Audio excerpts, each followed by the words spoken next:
అయినటువంటి పెద్దలు గౌరవనీయులు ఫయాజుద్దీన్ గారికి, హెడ్ మాస్టర్ గారికి, అలాగే ఎంఈఓ శ్రీనివాసులు గారికి, డిఎంహెచ్ఓ డిప్యూటీ డిఎంహెచ్ఓ గారు సత్యావతి దేవి గారికి, అలాగే ఎస్ఎంసి చైర్మన్ ఉరుకుంద గారికి, టిఎన్ఎస్ఎఫ్ సెక్రటరీ గారు రామాంజనేయులు గారికి, అలాగే టిఎన్ఎస్ఎఫ్ మరో నాయకులు సూర్య గారికి, అలాగే నెహ్రూ మెమోరియల్ స్కూల్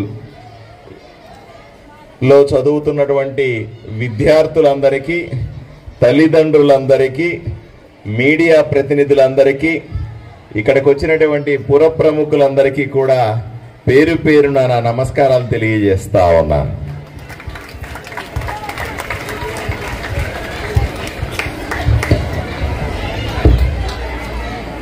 మీ అందరికీ కూడా ఈరోజు ప్రత్యేకంగా గురు పౌర్ణమి శుభాకాంక్షలు. ఎందుకంటే మన జీవితంలో తల్లిదండ్రుల తర్వాత గురువులే ప్రధాన పాత్ర పోషిస్తారు. గురువులు లేకుంటే నేనైనా మీరైనా కూడా ఇంత దూరం వచ్చేవాళ్ళం కాదు, ఈ స్థానాల్లో మనం ఉండేవాళ్ళం కూడా కాదు.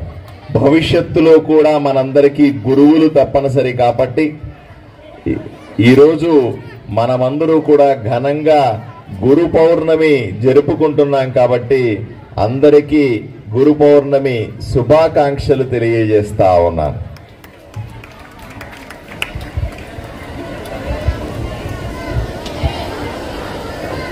ఇక్కడ ఈరోజు ఒక ప్రత్యేకమైన దినం. ఎందుకు ప్రత్యేకమైన దినం అంటే, కొత్తగా స్కూళ్ళు మొదలైన తర్వాత పిల్లలతో పాటుగా, టీచర్లతో పాటుగా పిల్లల తల్లిదండ్రులను కూడా ఒకసారి స్కూలుకు పిలిచి జరుగుతున్నటువంటి అభివృద్ధి కానీ, లేదా స్కూల్లో పిల్లలకి ఇస్తున్న వసతులను కానీ, పిల్లల గురించి ప్రభుత్వం తీసుకుంటున్న చర్యలు కానీ ఒకసారి వివరించాలనేటువంటి ఒక ప్రత్యేకమైన కార్యక్రమాన్ని మనం ఇక్కడ నిర్వహించుకుంటా ఉన్నాం. మామూలుగా కొన్ని ప్రైవేటు స్కూళ్ళల్లో చూస్తూ ఉంటాం, అప్పుడప్పుడు పేరెంట్ టీచర్ మీటింగ్ పెట్టినారు,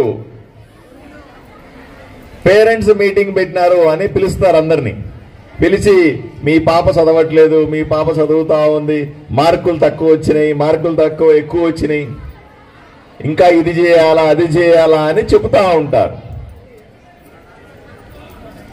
అటువంటిది అంతకంటే ఘనంగా ప్రతి 6 నెలలకు ఒక్కసారో, ప్రతి సంవత్సరానికి ఒక్కసారో ప్రైవేటు స్కూళ్లకు ధీటుగా ప్రభుత్వ స్కూళ్లలో కూడా తల్లిదండ్రులను అనుసంధానం చేసుకుని వాళ్ళకు కూడా ప్రభుత్వం చేస్తున్నటువంటి పనులు, అలాగే పిల్లలు చదువుతున్న విధానాన్ని, పిల్లల్ని మార్గదర్శకంగా మీరు చేయాల్సిన పనుల గురించి ఒక్కసారి గుర్తు చేయడానికే ఈరోజు ప్రత్యేకంగా ఈ కార్యక్రమాన్ని ఏర్పాటు చేయడం జరిగింది. తల్లిదండ్రులంతా ఇక్కడ ఉన్నారు. సుమారుగా ఈ స్కూల్లో 1000 మందికి పైగా పిల్లలు చదువుతారు. 1000 మందికి సంబంధించిన తల్లిదండ్రులు కూడా ఈ స్కూల్లో భాగస్వాములే.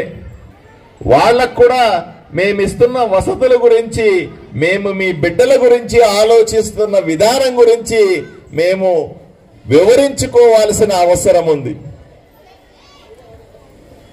మొన్నటిదాకా కూటమి ప్రభుత్వం ఏర్పడే ముందు వరకు కూడా, నేను ఎమ్మెల్యే అయ్యే ముందు వరకు కూడా ఈ ఊర్లో మంచి స్కూల్ లేవన్నా అంటే ఏదో ప్రైవేట్ స్కూల్ పేరు, ఆ స్కూల్ పేరు, ఈ స్కూల్ పేరు చెప్పేవాడుగా. ఈరోజు పట్టుదలగా ప్రభుత్వం గౌరవ ముఖ్యమంత్రి గారి ఆలోచనలతో, ఉప ముఖ్యమంత్రి గారి ఆలోచనలతో, వైద్య శాఖ మంత్రి శ్రీ నారా లోకేష్ గారి ఆలోచన విధానంతో రాష్ట్ర వ్యాప్తంగా ఏవైనా మంచి స్కూళ్లు ఉన్నాయి అంటే అది ప్రభుత్వ స్కూళ్లుగా ఈరోజు పరిగణించబడతా ఉన్నాయి. ఇది మీరందరూ కూడా గమనించాల్సిందిగా కోరుతా ఉన్నాం. మనకందరికీ తెలుసు, గత ప్రభుత్వంలో ఎప్పుడన్నా చూస్తే ప్రభుత్వ స్కూళ్లలో పిల్లలు చేరేవాళ్ళు కాదు. ఎప్పుడు పోయినా ఖాళీలు ఉండేటివి. అదే ప్రైవేట్ స్కూళ్ళకి వెళ్తే మా దగ్గర సీట్ లేదు, మాది చాలా గొప్ప స్కూలు, మాది చాలా పెద్ద స్కూలు, మాకు అది ఉంది ఇది ఉంది అని చెప్పుకొని సీట్లు లేవని వెనకాల పంపించేవాళ్ళు. ఇది మొట్టమొదటిసారి ఆంధ్రప్రదేశ్ చరిత్రలో మొట్టమొదటిసారిగా మీరు ఏ ప్రభుత్వ పాఠశాలకి వెళ్ళినా మా దగ్గర సీట్లు లేవండి అని చెబుతా ఉన్నారు. అంతమంది పిల్లలు వచ్చి ప్రభుత్వ బడుల్లో చేరుతా ఉన్నారు. మీరు ప్రైవేట్ స్కూళ్ళకి వెళ్తే బార్లా తెరిచి తలుపులు మీరు ఎప్పుడు వచ్చినా చేర్చుకుంటాం, సీట్లున్నాయని చెబుతా ఉన్నారు. ఇది ఒక చరిత్ర అని తల్లిదండ్రులకందరికీ, ఇక్కడున్న పెద్దలకందరికీ చెప్తా ఉన్నా. మనం పత్రికల్లో చూశాం, ప్రభుత్వ స్కూళ్ళు చేరే వాళ్ళ సంఖ్య పెరిగిపోయి మేము స్కూల్లో చేరుతాం, మేము ప్రభుత్వ పాఠశాలలో చేరుతాం. ఇప్పుడు ప్రైవేట్ స్కూళ్ళ కంటే కూడా ప్రభుత్వ పాఠశాలలో వసతులు బాగున్నాయి. ప్రైవేట్ స్కూళ్లతో పోలిస్తే ప్రభుత్వ పాఠశాలలో చదువు బాగా చెప్తా ఉన్నారు. ప్రైవేట్ స్కూళ్లతో పోలిస్తే ప్రభుత్వ స్కూళ్లలో ఉన్నటువంటి శ్రద్ధ ఎక్కువగా ఉంది.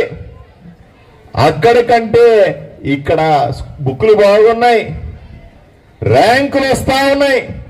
ఒకప్పుడు ప్రైవేట్ స్కూల్లో మాత్రమే ర్యాంకులు వస్తే ఈరోజు చాలా గర్వంగా చెప్పుకోగలుగుతున్నాం. ఆదోనిలో ప్రభుత్వ స్కూళ్లలో అంతా కూడా నేను ఈ మధ్యనే 10వ తరగతి పాస్ అయినటువంటి ఎంతో మంది విద్యార్థులు ఇళ్లకు పోయినాను నేరుగా.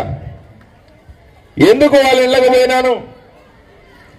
వాళ్ళు 600 మార్కులకి 550 మార్కులు, 560 మార్కులు, 570 మార్కులు, 590 మార్కులు ప్రభుత్వ పాఠశాలలు తెచ్చుకున్నారని వాళ్ళందరినీ అభినందించడానికి నేను వ్యక్తిగతంగా పిల్లల ఇల్లు తిరిగి సుమారుగా 70 మంది పిల్లల ఇళ్లకి వెళ్ళి నేను వాళ్ళకు శాలువా కప్పి వాళ్ళని అభినందించాను. ఇది ఎప్పుడైనా చరిత్రలో ఉందా అని అడుగుతా ఉన్నా. ఇప్పుడు మాత్రమే ఇవి జరుగుతా ఉన్నాయి. ఈ ప్రభుత్వం, కూటమి ప్రభుత్వం వచ్చిన తర్వాత, నేను ఎమ్మెల్యే అయిన తర్వాత మాత్రమే ఇవన్నీ జరుగుతా ఉన్నాయి. ఈ ఒక్క స్కూల్కి, నెహ్రూ మెమోరియల్ స్కూల్కి పిల్లల కోసం ఏం చేస్తున్నామో ఒక్కసారి మీరు ఆలోచన చేయాల్సిన అవసరం ఉంది. నెహ్రూ మెమోరియల్ స్కూల్ లాగా ఆదోనిలో 130 స్కూళ్లు ఉన్నాయని మీ అందరికీ తెలియజేస్తా ఉన్నా. ఈ 130 స్కూళ్లలో 30,000 మంది పిల్లలకు పైగా చదువుతా ఉన్నారు. అదే సందర్భంలో ఆదోనిలో 150 ప్రైవేట్ స్కూళ్లుంటే వాటిల్లో చదువుకుతున్న పిల్లల సంఖ్య కేవలం 20,000 మాత్రమే అని మీకు చెప్తా ఉన్నా. అంటే ఆదోనిలో ప్రైవేట్ స్కూళ్లలో చదువుతున్న పిల్లల సంఖ్య కంటే ప్రభుత్వ స్కూళ్లలో చదువుతున్న పిల్లల సంఖ్య చాలా ఎక్కువగా ఉందనే విషయాన్ని మీకు తెలియజేస్తా ఉన్నాను. అలాగే ఆదోనిలోని ప్రభుత్వ పాఠశాలన్నింటిలో ఈ 130 పాఠశాలలలో 500కు పైగా ప్రభుత్వ టీచర్లు ఉన్నారు. మీరు ఎక్కడన్నా ప్రైవేట్ స్కూల్కి పోండి, టీచర్లను చూపిస్తామంటే వాళ్ళు 2 ఏళ్ళు అనుభవం ఉన్నవాళ్ళు, 3 ఏళ్ళు అనుభవం ఉన్నవాళ్ళు బిక్కుమని అక్కడ పని చేస్తా ఉంటారు. అదే పాఠశాల, ప్రభుత్వ పాఠశాలకు రండి, ఇక్కడున్న టీచర్లను ఒక్కసారి చూడండి. ఏ టీచర్కు అయినా సరే చూడండి, 25 సంవత్సరాల కంటే తక్కువ అనుభవం ఎక్కడా లేదు. ఇంతమంది టీచర్లు ఏ ప్రైవేట్ పాఠశాలలో ఉన్నారో చూపించాల్సిందిగా నేను మిమ్మల్ని అందరినీ కోరుతా ఉన్నా.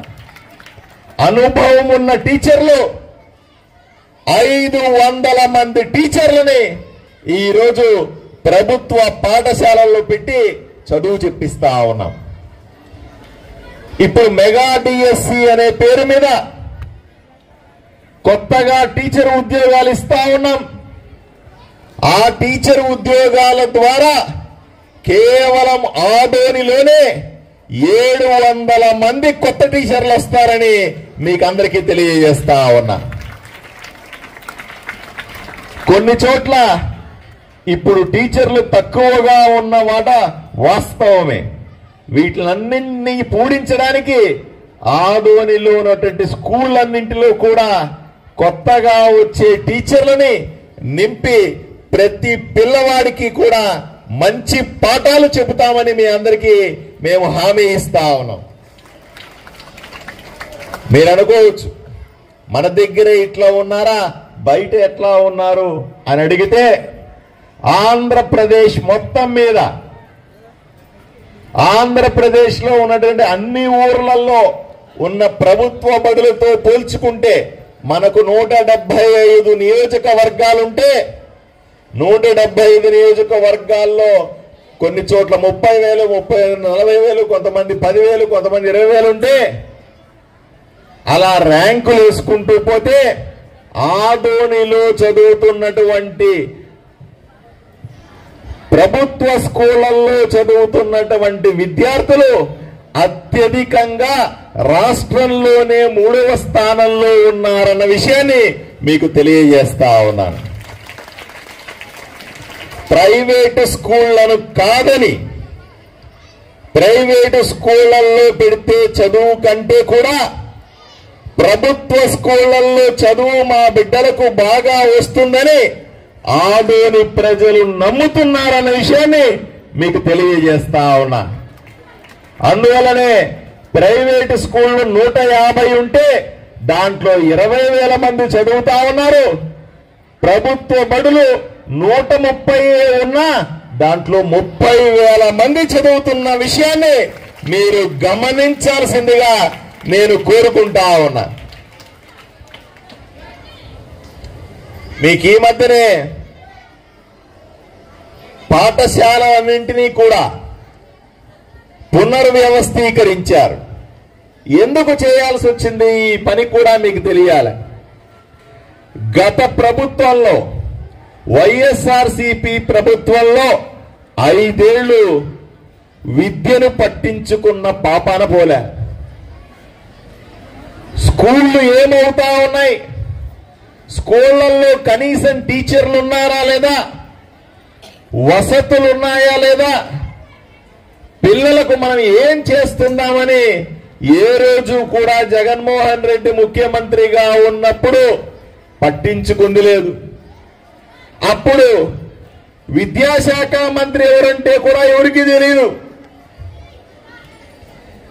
ఏ రోజు కూడా ఏ స్కూల్కి వచ్చి కూడా మనం ఈరోజు ఏదైతే తల్లిదండ్రులతో పేరెంట్స్ మీటింగ్ చేసుకుంటున్నామో అట్లాంటిది వైఎస్ఆర్సీపీ ప్రభుత్వంలో జగన్మోహన్ రెడ్డి ముఖ్యమంత్రిగా ఉన్నప్పుడు జరిగిందా అని సూటిగా అడుగుతా ఉన్నా.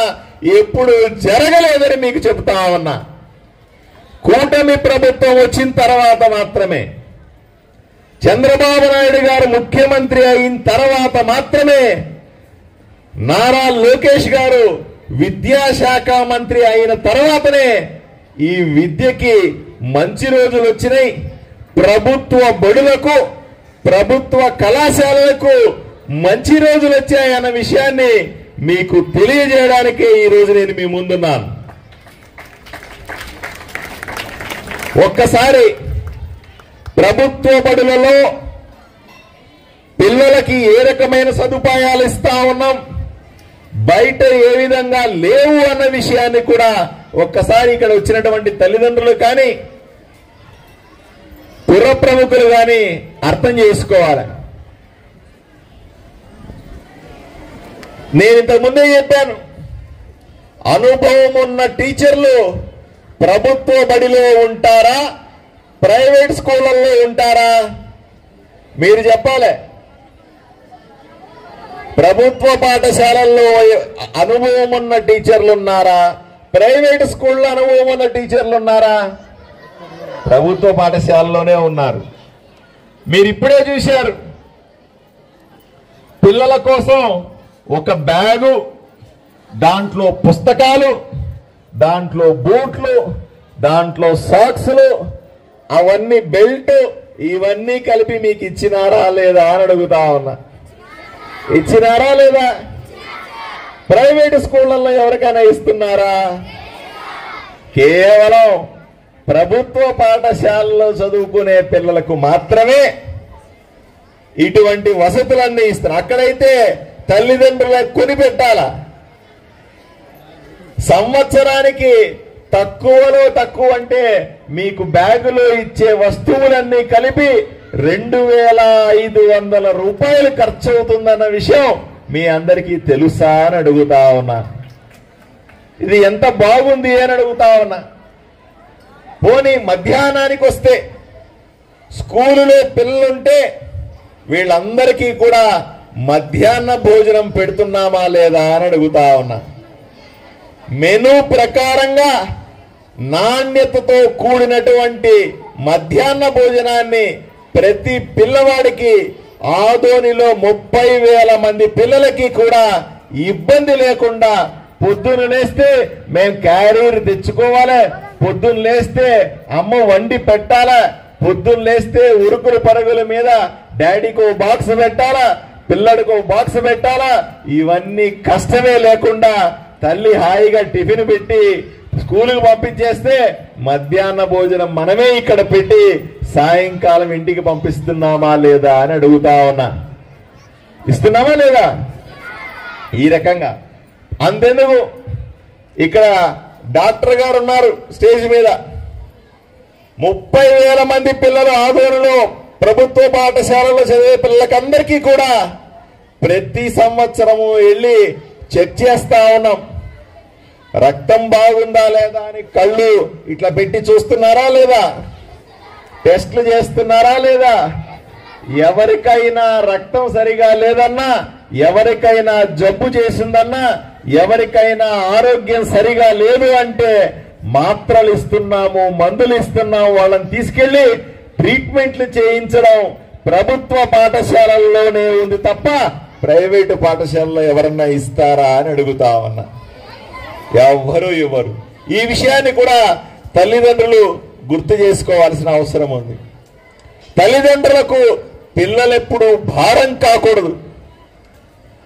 చాలా మంది తల్లిదండ్రులు, అయ్యా మాకే సంపాదన లేదు, మా సంపాదన అంతంత మాత్రమే ఉంది, మరి పిల్లల్ని ఎలా చదివిస్తామని ప్రశ్నిస్తారు.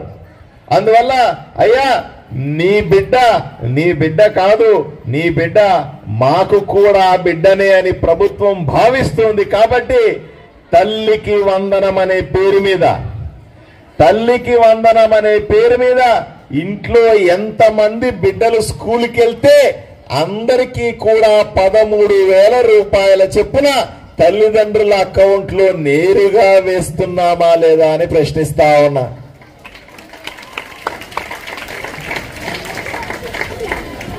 ఎక్కడా కూడా తారతమ్యం లేకుండా, వాళ్ళు వీళ్ళని తేడా లేకుండా. ఇంతకు ముందు ఒకసారి మీరు గమనించాలా, జగన్మోహన్ రెడ్డి ముఖ్యమంత్రిగా ఉన్నప్పుడు మీ ఇంట్లో 2 పిల్లలుంటే ఒకరికే వచ్చేది, 3 పిల్లలుంటే ఒకరికే వచ్చేది, 4 పిల్లలున్నా ఒక పిల్లలకే వచ్చేది. చంద్రబాబు నాయుడు గారు ముఖ్యమంత్రి అయిన తర్వాత మీ ఇంట్లో 2 పిల్లలుంటే 2కి పడుతున్నాయా లేదా, 3 పిల్లలుంటే 3కి పడుతున్నాయా లేదా? సంతోషంగా ఎవరైనా 5 మంది పిల్లలు కంటే 5 మందికి పడతాయన్న విషయాన్ని ఈ సభాముఖంగా మీకు తెలియజేస్తా ఉన్నా. మీ కళ్ళల్లో ఆనందం చూడడానికి, తల్లిదండ్రులకు బిడ్డలు భారం కాకూడదని మీరు స్కూలుకు పంపిస్తే మీ ఖర్చులని కానీ ఇంట్లో ఖర్చుల్ని కూడా మేమే భరిస్తామని. ప్రభుత్వ స్కూలుకు పంపిస్తే ఫీజులు కట్టాల్సిన పనిలే. ప్రైవేట్ స్కూల్కి వెళ్తే ముక్కు పిండి ఫీజులు వసూలు చేస్తా ఉన్నారు. ఇక్కడ ఫీజులు కట్టాల్సిన అవసరం లేకున్నా మీ తల్లిదండ్రులకి తల్లికి వందనం అనే పేరు మీద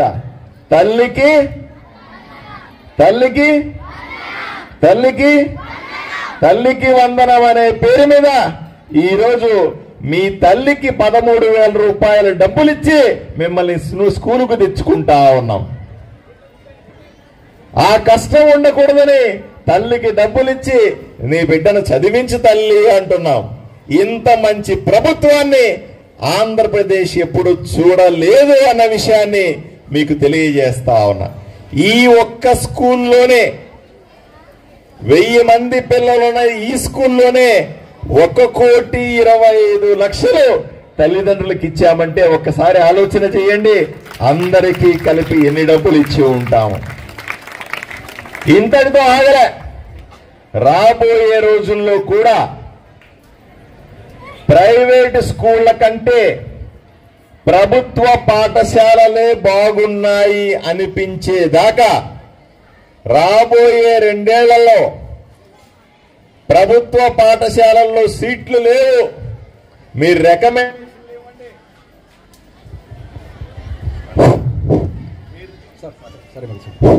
రికమెండేషన్లు ఇవ్వండి ఎమ్మెల్యే గారు.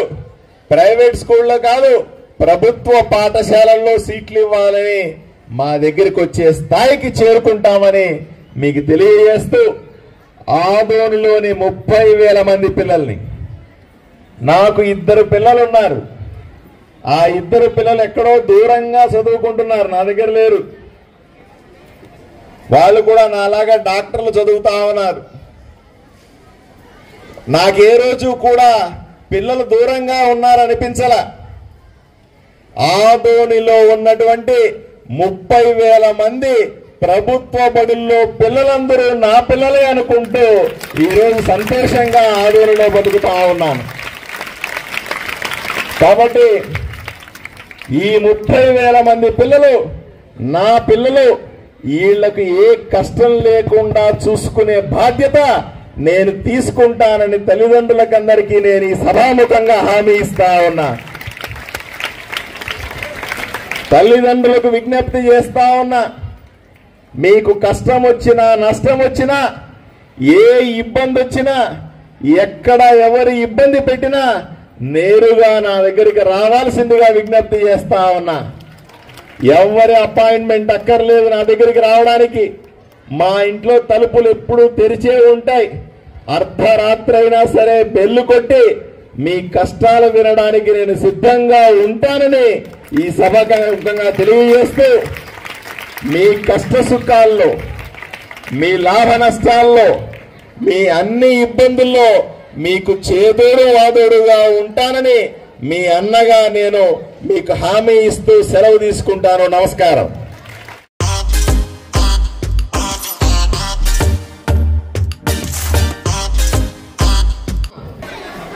పాఠశాల విద్యార్థి, తల్లి తండ్రి సంరక్షణైన నేను మా పిల్లలను ప్రతిరోజు క్రమం తప్పకుండా పాఠశాలకు పంపుతానని, పాఠశాల అనంతరం వారి చదువుకు ఇంటి వద్ద ఎలాంటి ఆటంకం కలగకుండా సహకరిస్తానని, బడి బయట పిల్లలు లేని గ్రామంగా నేను వార్డుగా తిరుగుతానని, వారికి తోడ్పాటు అందిస్తానని తెలియజేస్తున్నాను.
డెంటల్ క్లినిక్ గత 25 సంవత్సరాల నుండి దంత వైద్య రంగంలో అపార అనుభవం గడించిన డాక్టర్ ఏ రాజ్ కుమార్ రెడ్డి గారు పీడీఎస్ డెంటల్ సర్జన్ గారి ఆధ్వర్యంలో ఆర్కే దంత వైద్యశాల నందు అత్యాధునిక పరికరాలతో అత్యుత్తమమైన వైద్య సేవలు అందించబడుచున్నవి. మా ప్రత్యేకతలు ఎత్తు వంకర పళ్ళు సరిచేయుట, root canal treatment, dental implant, laser treatment, clips, composite చికిత్సలు, చిగుళ్లకు సంబంధించిన మరియు విరిగిన దవడ ఎముకలకు శస్త్రచికిత్సలు చేయబడును. అన్ని రకముల దంత వైద్య సేవలు అందించబడును. ఆనిముత్యాల్లాంటి మీ దంతాల సంరక్షణకై మీ అందమైన చిరునవ్వుకు మరింత అందాన్ని చేకూర్చేందుకు విచ్చేయండి RK dental clinic. Shop number 19/417, first floor, Balaji complex, B new mobiles పైన, మున్సిపల్ స్కూల్ ఎదురుగా, ఆదోని. Contact phone 08512251525, cell 7396003394.